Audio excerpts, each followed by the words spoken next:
मेरी ये स्टोरी मैंने मेरे देवर के साथ चुपके से किया ये काम। अब मुझे उसमें नहीं रही कोई दिलचस्पी। मैं एक विवाहित महिला हूँ। मैं अपने शादी से बिल्कुल भी खुश नहीं हूँ। ऐसा इसलिए क्योंकि मेरे पति मुझ पर कभी भी ध्यान नहीं देता। वह अपनी छोटी सी दुनिया में मगन रहता है। मैं उनका साथ पाने के लिए हर दिन भीख मांगती रहती हूँ। शायद इसका एक कारण यह भी है कि हमारी अरेंज मैरिज हुई थी, इसलिए उसे मुझसे कभी भी लगाव नहीं हुआ।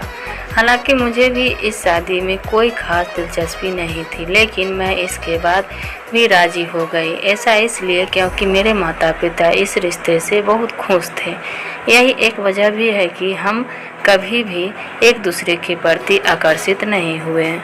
हम केवल नाम के विवाहित जोड़े हैं जो दूसरे लोगों की तरह एक ही घर और छत के नीचे रहते हैं। हम कभी कभार ही सेक्स करते हैं। ऐसा इसलिए क्योंकि वह एकदम उबाऊ आदमी है।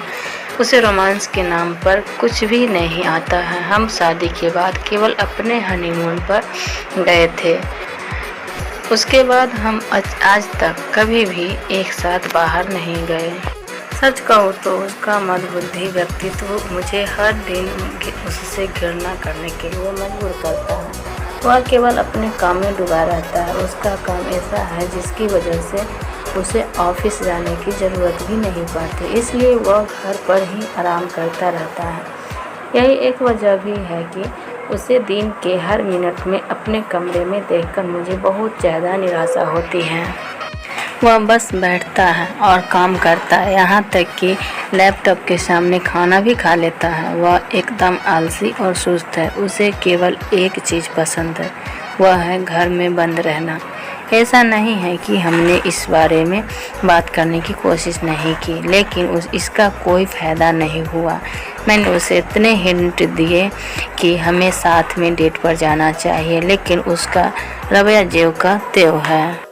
यह कहानी में ट्विस्ट यह है कि मेरी निगाहों मेरे पति को नहीं बल्कि कमरे से बाहर मेरे देवर को ढूंढती रहती है। दरअसल मेरा देवर बेहद हैंडसम, यंग और फिट है। उसका व्यक्तित्व अपने बड़े भाई के बिल्कुल विपरीत है। मुझे कभी कभी आश्चर्य भी होता है कि इन दोनों भाइयों के बीच इतना गहरा अंतर कैसे हो सकता है। मेरा देवर महत्वाकांक्षी, आत्मविश्वासी और बहुत ही सामाजिक है। वह बाहर जाना पसंद करता है। वह अक्सर अपने दोस्तों के साथ घूमने का प्लान बनाता है। यही नहीं, वह जब भी काम पर जाता है तो इतना एक्टिव होता है कि मैं खुद की उसकी तरफ आकर्षित होने से रोक नहीं पाती हूँ। हालांकि मैं मानती हूँ कि यह सब बहुत गलत है, लेकिन जब आपके पास एक ऐसा पति होता है जो पर बिल्कुल ध्यान नहीं देता, तो आपका ध्यान किसी दूसरे व्यक्ति पर जाने लग जाती है। आपसे छिपाना नहीं चाहते, मुझे अपने देवर से प्यार हो गया है। उसमें वह सब कुछ है जो मैं अपने जीवन साथी से चाहती थी। हमारे व्यक्तित्व पूरी तरह से मेल खाते हैं। वह मेरे साथ हंसता है, मजाक करता है और यहाँ तक कि मेरे पति को मुझे यात्रा पर ले जाने के बारे में भी बोलता रहता है, लेकिन इसके बाद भी उस पर इन बातों को कोई असर नहीं होता। यह सब चल ही रहा था कि करवा चौथ नज़दीक आ गया। ऐसे में मुझे अच्छे से पता था कि मेरे मन में किस आदमी के लिए भावनाएं हैं। वह मेरा पति तो बिल्कुल नहीं था। ऐसे में मैंने उसके लिए करवा चौथ का व्रत भी नहीं किया।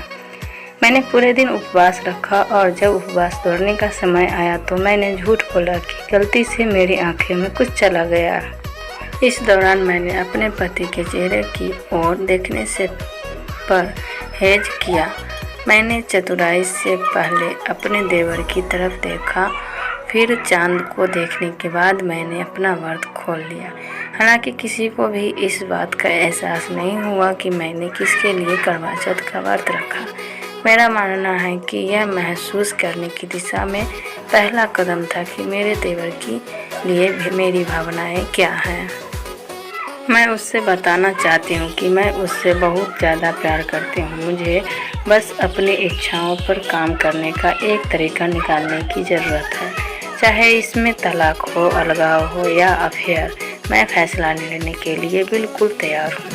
मैं अपने पति के साथ नहीं रहना चाहती। मुझे उससे बिल्कुल भी प्यार नहीं है।